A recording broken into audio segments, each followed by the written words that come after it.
Action. Hello everybody. Do you know why I keep these blinds drawn?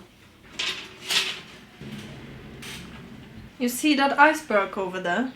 When the sun hits that van, it reflects through my window and blinds me. That's Alan's van. He doesn't look after it anymore. If I had a magic wand, I'd give it a new coat of paint. But you know what? It's the story that needs to be told. What the hell, Mary? I'm doing my best. Okay, cut. Take a break.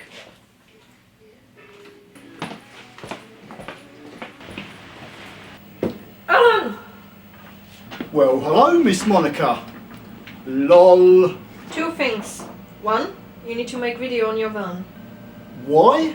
You owe it to that van before I have a scrapman to take it away. And two, when I get back from town, can I get my mic please before I end up with head injury?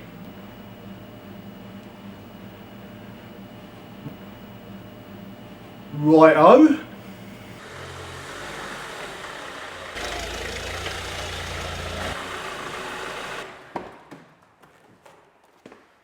Over here! What's up, people? I know this is not a Ford, but I could always put a Ford badge on it and we could call it a Ford Vito. Meet my wife. It's funny, you know, because this van is actually the closest I do have to a wife, and that is not even an exaggeration. I've been shackled to this van since 2006. 13 bloody years. That's a life sentence. I've even had this van longer than I've had a bloody camera, and obviously this YouTube channel. I don't actually want to agree with Monica, but you know what?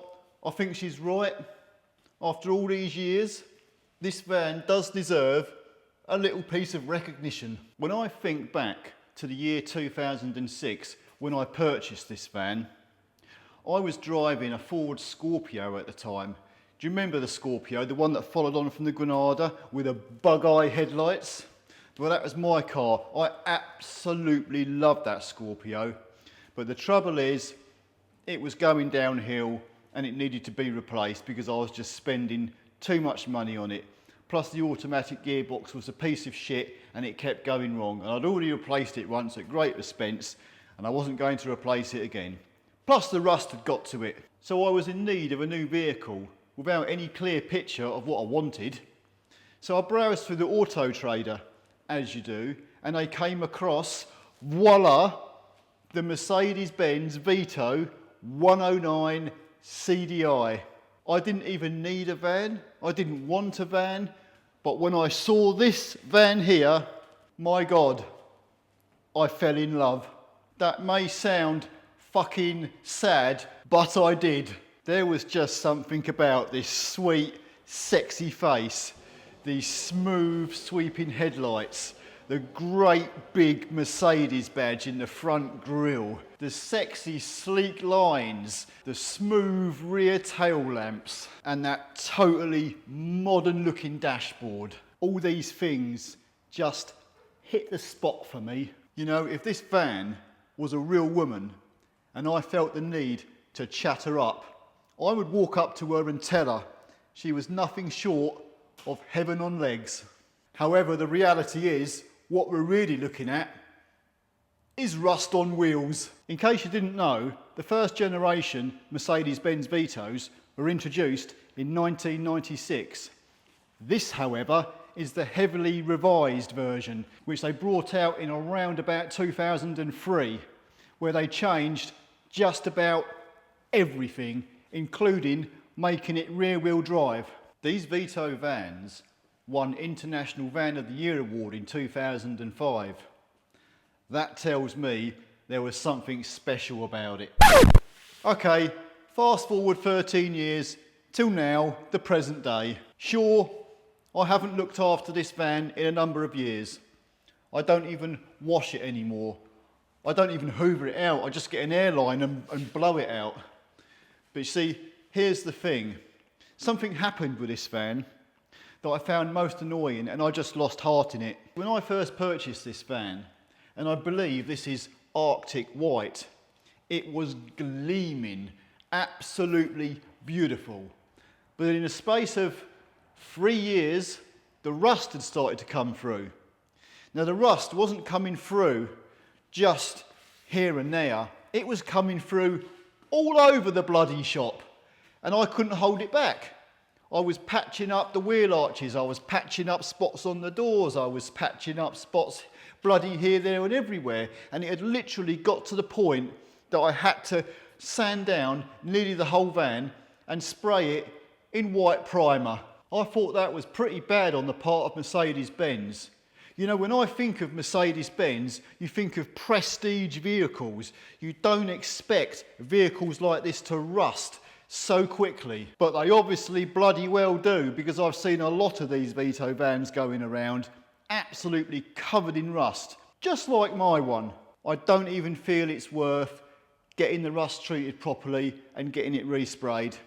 I just believe that the rust would come through again anyway within 6 months, no doubt. So I'll just keep patching the rust up and spraying white primer on it until I get rid of it.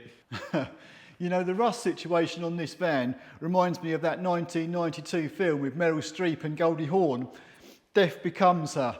You know, where they've got eternal youth, yet they don't look after themselves and all their skin starts to fall off and they keep patching themselves up. These vans come in 3 lengths: the compact, the long and the extra long. This is the long version with the 2.1 litre common rail fuel injection system. It has twin side loading doors, which by the way is bloody useful. Ta-da! And barn rear doors, which open up to reveal your payload. You know, as this being a mid-sized van, you'd think there's plenty of room in it, and which there is. But I've done some house moves in this van, and I can tell you now, once you start fitting 3-piece suites in here, it soon fills up. All the switches and controls are laid out very well, and this dashboard does have a very good quality feel and look to it. The handbrake is a pedal to the left of the clutch pedal, which you release via a pull handle to the right of the steering wheel. The handbrake may take a little bit of getting used to, but I tell you what, after all these years, when I get in a Ford Mondeo and I go to pull the handbrake up, I'm looking for the foot pedal. The passenger seats are fixed and don't tilt at all, but they're well comfy, I must say. The only downside is that the person sitting in the centre gets a bit cramped because your knee tends to hit that gear lever. And I certainly have no complaints with the driver's seat. It's fully adjustable and you can even take it up and down. I should know, I've done a lot of miles on that seat. And to drive this van, you would actually be pleasantly surprised. There are no dramas. It just drives really sensibly. In fact, if I compared this to a Ford Mondeo Mark IV, for instance, there's not a lot of difference, apart from the fact you'd be sitting a bit higher up. The steering is responsive. You've actually got a really good turning circle on this van. The suspension is tight, if you know what I mean. It feels solid. You can actually fling this van around corners if you wanted to. But just remember, this is rear-wheel drive. You do have ABS and ASR to help you out should you push it too hard. Although I don't recommend drifting this van with a full load of tools on board. And this is no horse and cart suspension. This has proper, fully independent suspension to support each hoof. In 2006, when I purchased this van, it had 85,000 miles on the clock. 13 years on, it now sits on 194,000 miles. So I'm just going to let you know what's gone wrong with this van in all those years. And at the end of it, what I actually think of this van. Well, that's funny, you know, because that's the reason I've still got this van. Pretty much nothing has gone wrong with it. In fact, I'll run you through a few basic pieces that have gone wrong. Number one, this van has only broke down on me once, and that wasn't actually a proper breakdown. I was on the Welsh border, just outside Shropshire, and the bloody fan belt come off. It got shredded to pieces because one of the little tensioners that the belt runs on broke up. and I was still able to drive the final 5 miles or so to get to my location. The camshaft position sensor started playing up a little while back. That basically means when the engine's running, you're fine. But when you go to start the vehicle, that's when it will just crank over and won't fire up. And that's becoming a bit of a problem, especially when you're in a petrol station, you've just filled up and it won't start. Then you've got to wait like 20 minutes for it to start. But for like £20 for a new sensor, it wasn't that much of a problem. And that's it. Nothing else has gone wrong. Nothing that I can say, that's cost me a lot of money or that's been a big problem, because there isn't nothing else. So apart from just general stuff like discs and pads, front anti-roll bar drop links, track rod ends, I've had one bottom ball joint knockout. All 4 of the coil springs are broken, but these are just general stuff that over the years would go on just about any car. So I really can't knock it too much. I've replaced the engine oil and filter, the fuel filter when it's supposed to be done, because I know that is an important thing to do to keep the engine running, but the engine keeps going. It sounds sweet, lovely. The turbo still works. In fact, you know what? This van on 194,000 miles is still running on the original clutch. If I was to put a 2005 Ford Transit TDCi next to this van and have a race from a standing start, the Transit would be freaking gone, poof, and I'd be left behind in a cloud of black smoke, which sucks ass. But anyway, we've come to the end of the video. It's now time for me to give you my conclusion, what I think about this van. I paid nearly 8.5 grand for this all those years ago. It's worth absolute jack shit now. But the thing is, it owes me nothing and it does all I need it to do. I get in this van every single day.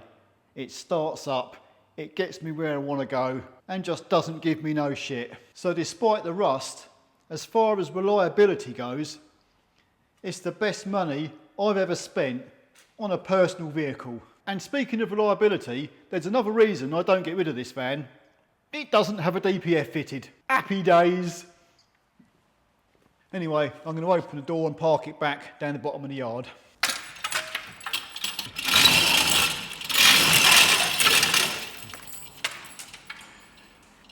Do you know, I like to park the van down the bottom of the yard because when the sun shines over the top of this garage and hits that van, it just glistens.